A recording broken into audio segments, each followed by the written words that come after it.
everyone. Thank you for joining us today for WKRG News 5 at noon. I'm Devin Walsh.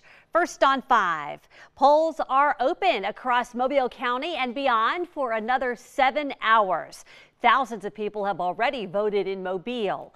WKRG News 5's Chad Petrie has been live all day at the Regency Church of Christ polling place with a look at how turnout is going.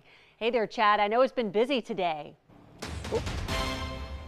Yeah, very busy, very robust turnout today for Election Day. And what we're seeing right now is probably the second big wave of the turnout today. The lunch rush, people getting in and out quickly before their lunch break is over. And at this polling location, pretty good turnout so far. They say they've had roughly 2,000 people vote so far. That is pretty good compared to elections that we've seen in the past. Let me show you some video from earlier this morning as the polls opened at 7. We had a line of more than 100 people curving around the parking lot of this church. Now, it did seem long, but the line died down pretty quick. After about roughly a half hour, they've had a relatively brisk turnout all morning long.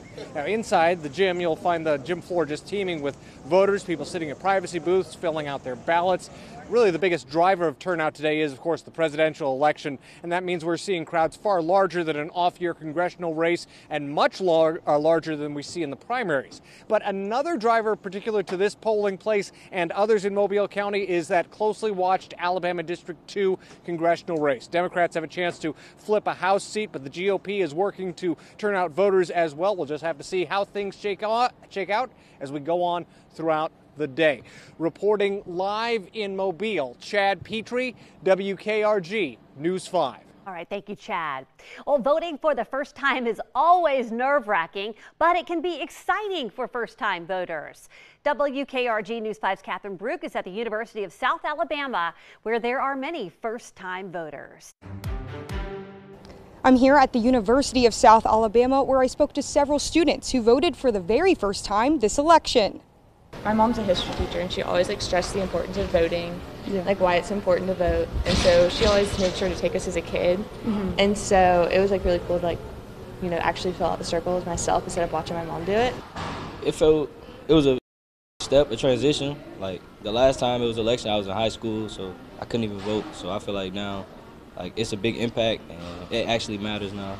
I didn't know anything about it before until it was actually time for me to step up and vote.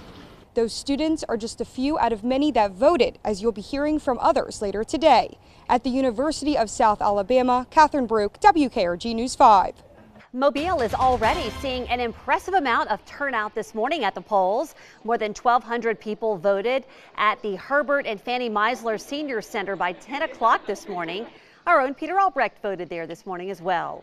Workers say it is the busiest they've ever been at this facility. All right, let's take a look at some of the big races. Voters in Alabama's newly redrawn 2nd Congressional District will decide who will represent them in the House of Representatives.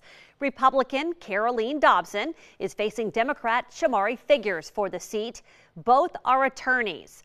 Dobson grew up on a farm in Beatrice and has served on the Alabama Forestry Commission and the Southeast Livestock Exposition.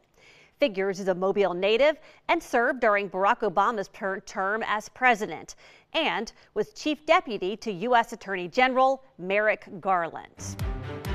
A new congressman will also be elected to represent District 1, another redrawn district.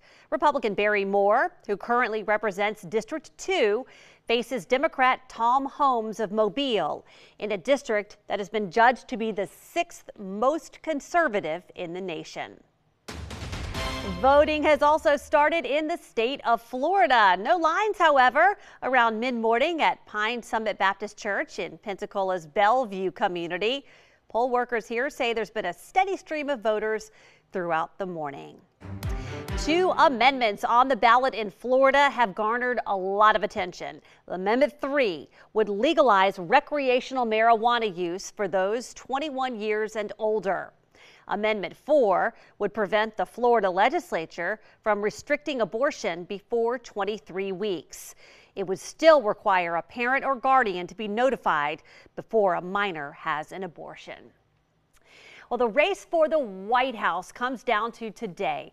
Last night, the candidates, former President Donald Trump and Vice President Kamala Harris, made their final pitches to voters after a multi-day blitz through 7 battleground states that could decide the outcome of the 2024 election. CBS News correspondent Jared Hill is in Alexandria, Virginia, with more. Across the country, Americans are exercising their right.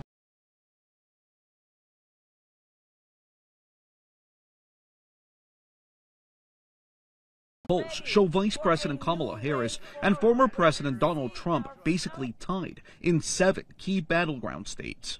If you were on the fence, you hadn't really been paying attention. Think of it. This is it. This is the last one that we're going to have to do. Trump will cast his own vote in Florida today, while running mate J.D. Vance voted this morning in his home state of Ohio. I feel good. You never know until you know, but I feel good about this race. Harris already mailed in her ballot. It is time for a new generation of leadership in America. More than 81 million Americans have already cast their ballot before Election Day. Here in Georgia, they saw record early voting turnout. Many voters are ready to put an end to the tumultuous campaign cycle. Once the votes are cleared, we can I feel like everybody can kind of move forward because I feel like a lot of people stop. Whoever wins, we're all Americans, so yeah, got to support them. Trump and his running mate will ride out the night at Mar-a-Lago, while Harris and her VP pick will be at her alma mater, Howard University in Washington, D.C. Cristian Benavides, CBS News, Atlanta. If you haven't already, go ahead and download the WKRG News 5 app for Election Day and night coverage online. It is free in the App Store and on Google Play.